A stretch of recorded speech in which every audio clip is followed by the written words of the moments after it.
The Axiom of Silence. The only sound in the world was the wind. Dr. Eris Thorne had come to the Svalbard Global Seed Vault, dubbed the Doomsday Vault, for that very silence. As a theoretical biologist, his work on xenomorphic cellular structures required a level of concentration that modern life had all but erased.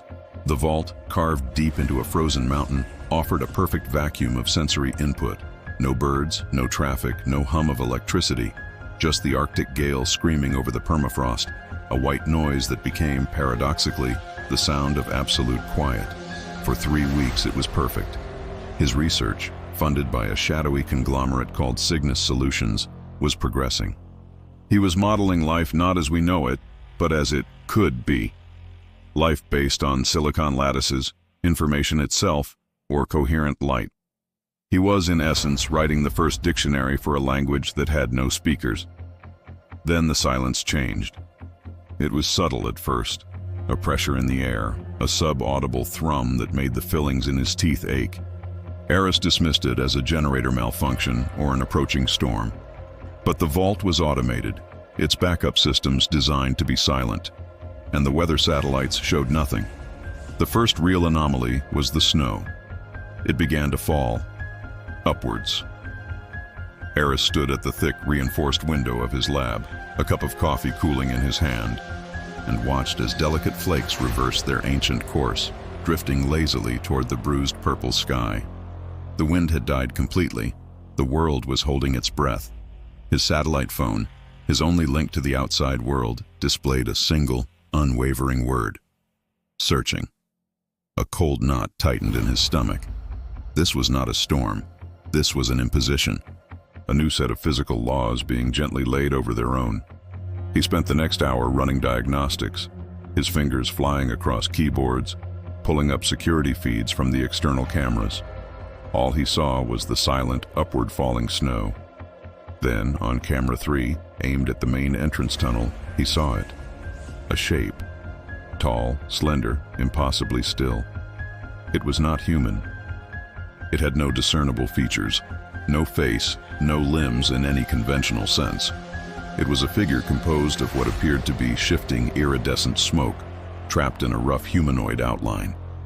Light from the security lamp did not illuminate it. It was absorbed, parsed, and then re-emitted a moment later in a different, wrong color. It stood there, a standing wave of impossible physics, a word from a language he was only just beginning to decipher. And it was looking at the door. Fear, cold and sharp, pierced his scientific curiosity. This was no first contact from the storybooks. There was no ship, no greeting, no attempt to communicate. There was only this presence, a thing that defied categorization, standing in the silent, inverted world it had created, waiting. It took Eris another hour to accept the truth. The phone was dead. The internet was dead. The long-range radio emitted only a soft, structured static that sounded like whispering. He was alone, trapped in a fortress designed to preserve life, with a thing that may not even recognize the concept. His survival instinct, long atrophied from disuse, kicked in. The vault was a series of long concrete tunnels leading to the seed chambers, buried deep within the mountain. His lab and living quarters were in the entrance building. He had one advantage: knowledge of the maze-like interior. He had one disadvantage: he had no idea what the thing wanted or how it perceived its environment. He sealed the blast door between the entrance building and the main tunnel, the hydraulics hissing unnaturally loud in the new silence. He retreated to his lab, barricading the door with filing cabinets. He was a scientist, not a soldier. His weapons were data and reason, and both were failing him. The lights flickered, then died. The emergency strips along the floor glowed a faint red. In the bloody half-light, Eris heard it. A sound at the blast door, not a knock or a scrape. It was the sound of metal unmaking itself. A soft, sighing sound as the hardened steel began to flow like liquid, dripping onto the concrete floor in silvery, molten tears. He watched, paralyzed, on the internal security monitor. The thing stepped through the newly formed opening. It didn't walk. It translated, its form flowing from one point to the next without traversing the space in between. The upward falling snow swirled in its wake, caught in its personal gravitational anomaly. It was inside. Eris's mind raced, trying to apply logic. It's a scout, a probe. It's assessing the environment. It's looking for resources. But the way it moved, the way it ignored the physical world, spoke of something else. It wasn't assessing the environment, it was rewriting it. He grabbed a high-powered flashlight and fled deeper into the vault, his breath pluming in the rapidly dropping temperature. The thing was following. Not hurriedly, not with purpose, but with the inevitability of a falling object. He could feel it, a zone of wrongness moving through the tunnels behind him, a bubble of altered reality. He reached a crossroads. One tunnel led to the seed chambers, the other to the central server room, which housed the vault's nuclear-powered backup generator and its core processing unit. It was the heart of the facility. A thought, insane and brilliant, sparked in his mind. His research, the dictionary. He was trying to understand a language of alternative biology. What if this thing was that language? What if it wasn't a creature, but a concept? A self-contained, walking axiom of a different universe. One where life was defined not by carbon and water, but by information and physical laws? It wasn't hostile. It was simply true. And its truth was incompatible with their own. Its mere presence was a lethal theorem. He ducked into the server room, sealing the heavy door behind him. The air hummed with the stable output of the generator. Banks of servers blinked like a constellation of orderly stars. He slammed his personal encryption key into the main terminal, booting it up. He accessed his research files, the models of silicon-based life forms, the equations for light-based consciousness. On the security feed, he saw the thing pause outside the server room door. It didn't attempt to unmake this one. It simply passed through it, the solid metal offering no more resistance than a shadow. The thing stood in the center of the room. The hum of the generator faltered, the lights dimming as the thing's reality field interacted with the machinery. The air grew thick and cold. Eris turned, flashlight in hand, and shone the beam directly at it. The light did not illuminate the figure. Instead, the beam bent, fractured, and was absorbed into the swirling smoke of its form. For a moment, the thing seemed to study the light, the patterns within its body shifting, becoming more complex. This was it. Not a fight, but a conversation. A very, very dangerous one. He opened his research model, the one he called the Axiom of Silence, a theoretical life form that existed by negating the energy states around it, creating stability through absence. He routed the model's core data to the room's internal comm system and played it, not as sound, but as a raw, structured burst of electromagnetic data. The thing froze. The shifting of its form ceased. For a full 10 seconds, it was perfectly, utterly still. Then, it moved toward him. Eris stumbled back, his heart hammering against his ribs. This was it. He was going to be unmade, rewritten into a footnote of its existence. But it stopped before him.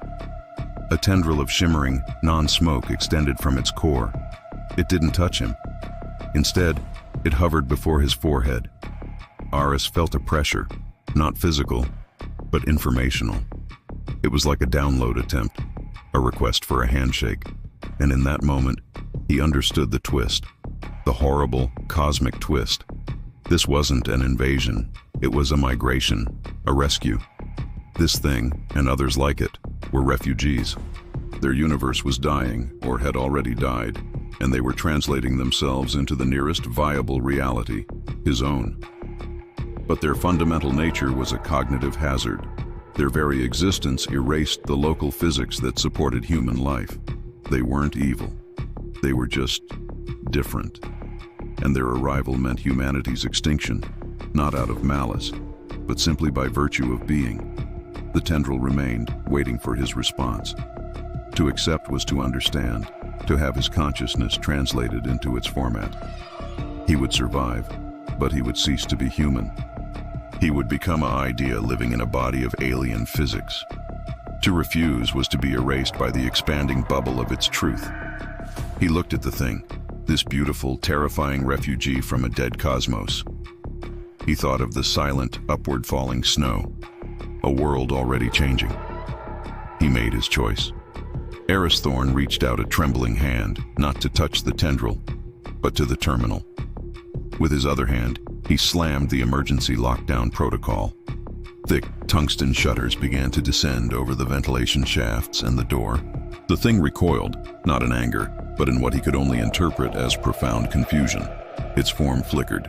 Eris then rerouted all the power from the nuclear generator, every last watt, into the server room's EM shielding, creating a temporary, blazingly intense cage of his own reality. He wasn't trying to kill it. He was trying to give it a message, a single desperate word in their new, shared language. No. The light in the room became blinding. The hum of the generator became a deafening roar. The thing seemed to compress, then flare outwards in a silent explosion of information and light. And then, nothing. The lights died. The roar ceased. The emergency strips flickered back on. Eris was on his knees, panting. The server room was a scorched, melted wreck. The air stank of ozone and something else, something metallic and sweet. The thing was gone. He staggered to his feet and looked at the main monitor. It was dead, but reflected in the black glass of the screen, he saw his own face. And behind him, the empty room.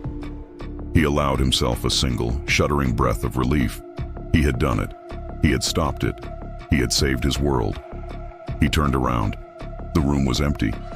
The door was still sealed. The tungsten shutters were down. He looked back at the monitor. In the reflection, his own face stared back, eyes wide with fear. But then he saw it. A subtle shift. The reflection of his own hand, which he had resting on the console, twitched. In the real world, his hand was still. A cold far deeper than the Arctic chill seeped into his soul. He willed his real hand to make a fist. The reflection's hand remained open, relaxed. The reflection of his mouth in the black screen then twitched upwards into a smile. A smile his real face was not making. He was not looking at a reflection. He was looking at a containment field.